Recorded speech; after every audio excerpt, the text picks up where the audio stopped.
Hello, and welcome to another update video about Link. Yeah, the Link chart is breaking out above this trend line. In yesterday's video, I made you aware of this trend line as a possible breakout point. We see a little bit more upside, but from an Elliott wave or a structural point of view, this did not lead to any changes. Okay, because both scenarios still valid, even with a trend line breakout. But I highlighted to you that a break above the trend line is obviously needed to follow the yellow scenario. Yeah? And in the yellow scenario, we could see this larger B wave rally, which should find some resistance between 1665 and 1989. Let's see if we actually get there.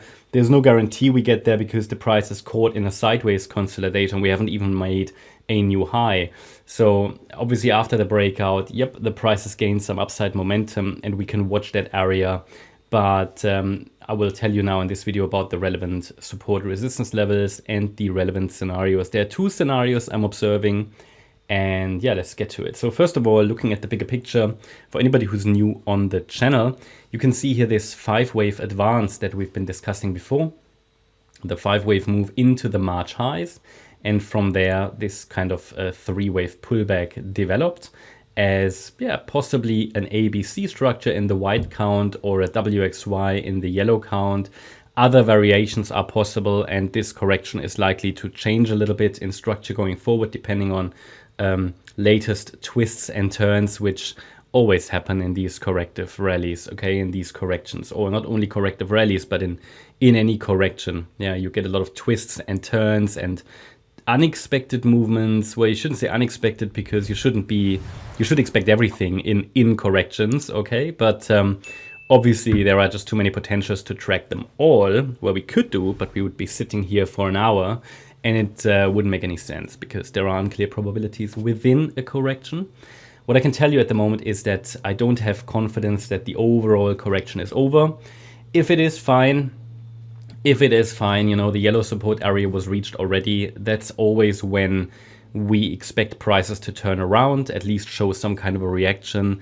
And if it goes up from here, fine. You know, that's what the support area is for. You can layer in the support areas if you want to use them. But we are far away from confirmation that a low is in, and the downside structure looks a bit incomplete. Also, when we look at the proportions of that 5-wave advance, which topped here around the 10th of March, and the pullback, yeah, it's far away from, you know, looking good in terms of proportions. This pullback looks a bit too weak for all of the increase, yeah, time-wise, even though that's not so important, but also like structurally and just looking at the proportions, you know, the concept of the right look is important. But yeah, it already did what it needed to do. We have a 3-wave pullback into the support region. The problem is that from here, from the low, we haven't got any impulse to the upside. There is no 5-wave advance that I could use to basically, with confidence, yeah, track that we have bottomed. Okay, there's no. Of course, I could make something up. Of course, I could track now a diagonal to the upside. But you know, we talked about that. Of course, the low could be in, but then I need the first 5-wave move up. First of all, let's see if we can get the higher B wave, and if it then forms another 4-5 pattern, okay, then we've probably bottomed. The way to deal with this uncertainty, as I said, is you could just layer into these support regions when there is a large B wave rally. It can make sense to take some partial profits, or activating a grid bot might make sense. I did that already a week ago or 2 weeks ago, and it's sort of eating this range up. So if we now see this sort of up and down movement, sort of directionless, choppy price action, unless you want to trade every twist and turn manually, having a grid bot in the range is quite nice, combined with maybe a few spot positions accumulated in the support region is, in my opinion, perfect, because the next rally to the upside should send us to like $90 plus, as long as the $6.90 level is holding, which is the key support level down there. That's the 78.6 retracement, and ideally this is holding in any pullback now, okay? So of course it could extend this pullback. 690 ideally is holding. Anything below that, anything below that is very, very difficult because it will most likely lead to invalidation of an overall bullish thesis. Now, as you can see, it's not guarantees or certainties, it's a thesis. It's all probabilities. Now, if we look at the structures here, and it is possible that we're currently only working on wave B of 5 in the white count. So we could simply get one more low, targeting possibly $10.68 or $8.92. It would be ideal, because so far we only have a 3-wave rally from the lows. But if this is the case, it should turn down from here, and the break below the $12.38 level would confirm that. It's very key level. Okay, you don't need to understand anything about Elliott waves to understand that, okay, a break below $12.40 is going to confirm that C wave to the downside in wave 5. That could be the last low. As long as this level is holding, there's a good chance to get to 1665 to 1989 in wave C in yellow. So there's a very clear level that distinguishes between the two, which means, in my opinion, doesn't offer a great reward to risk ratio now to go long for that C wave rally. Whereas already a few days ago, I think it was on Friday, I posted on Discord that I see this potential C wave. I see a potential for this yellow C wave rally. This so far has developed nicely. We were down here.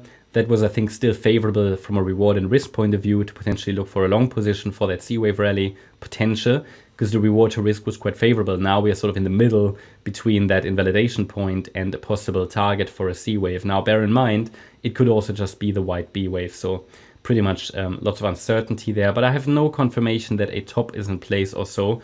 First indication that we get a at least some kind of a pullback would be a break below that last swing low there at $14.13. But then I always highlight that, don't be caught too much in the micro. This could also turn into some kind of a wave 4 triangle, which is also possible. So I'm going to track these. When we see a first impulse or anything, then we get some clarity and get the next decent trade setup. Until then, I don't think there is really a trade setup here. I mean, you can trade anything, but it's all about reward and risk. When we get into the yellow support region, I think it could be favorable again for layering in possibly. Alternatively, if there is a first 5-wave move up now, then the next 3-wave pullback could also be the next pullback setup, okay? But not visible at this stage. For now, I think it's worth watching the last swing low that I highlighted to you for a signal that a top of sorts has formed, and watch the A wave low, which is the last week's Wednesday low, and watch the resistance area up here in case we get there for a potential reaction. That's my update about Link. Hope you liked the update. If you did, please hit the like button, leave a comment and subscribe. And if you really like the content, then please check out the channel membership. Also make sure that you follow us on Instagram and Twitter for additional content. Thanks a lot for watching. Bye-bye.